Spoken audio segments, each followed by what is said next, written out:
Welcome to Dependable Flame, where we explore vintage petrol lighters, ashtrays, tobacconiana, and other useful mechanisms. Make yourself at home. Today we have something a little bit different. This is a vintage watch fob that was given to me many years ago, probably I think when I was a teenager, by an uncle that I was very close to, still am very close to, just don't get to see him very often nowadays. It advertises Caterpillar equipment on the front and has, I believe, the dealer who would have actually sold the Caterpillar equipment, the Hoover Equipment Company, Oklahoma City, ALTUS, and Woodward, Oklahoma. As I said, this was given to me when I was a very young man by my uncle, and I had assumed from the stories he told me and stories that my dad had told me that that was the main job, that really the only job that I knew of that my grandfather had ever had. He had been involved in building the dam or building the lake at Lake Eufaw. I don't know the actual dam, damming up the river to build the lake in one fashion or another. Not sure what year that was, but it was at a time when my dad and my uncle, two of the younger of the 8 children, were still in their adolescence and growing up. My older uncle, who I got to know a little bit more in his later years, I have mentioned him before talking about the 100 Pipers lighter. He mentioned to me that when he was a child, they went back and forth from central Oklahoma to New Mexico because my grandfather was a sharecropper.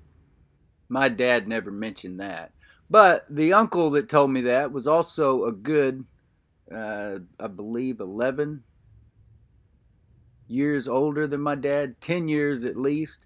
So it's not like they were going to school together at the same time. By the time that my dad was coherent, my uncle was a teenager. But there were 4 of them altogether, 4 boys in the family. My dad was the youngest of the men, of the sons.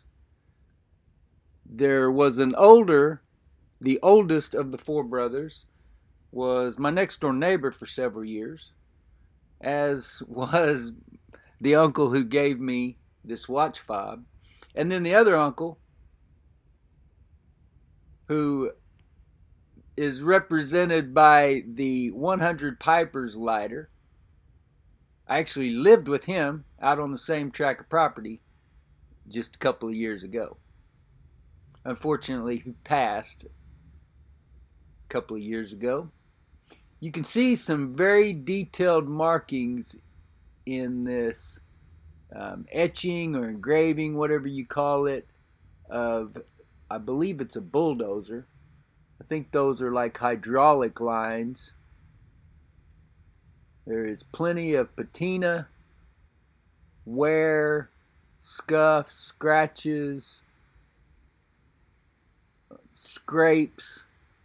There's some real damage to it, especially here on the back, and I believe that's really just wear damage.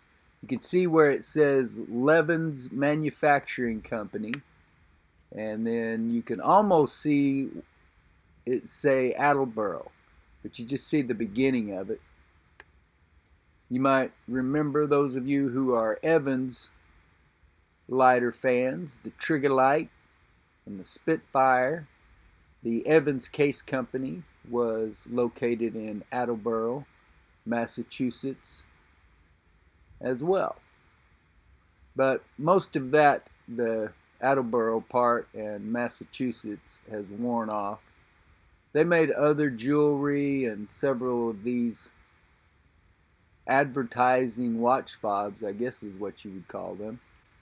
I think they were attached by a leather band of sorts on one end to the, I almost said lighter, to the watch, and then the other end on this fob so that you could put the watch in your pocket and then retrieve it easily by grabbing the fob. I don't know if this is supposed to be depicting dirt or gravel, but it looks like something that was sort of pebbled in nature, and the fob has obviously been worn there at the highest point. Very cool though how the entire face of it is textured all the way out to the edge.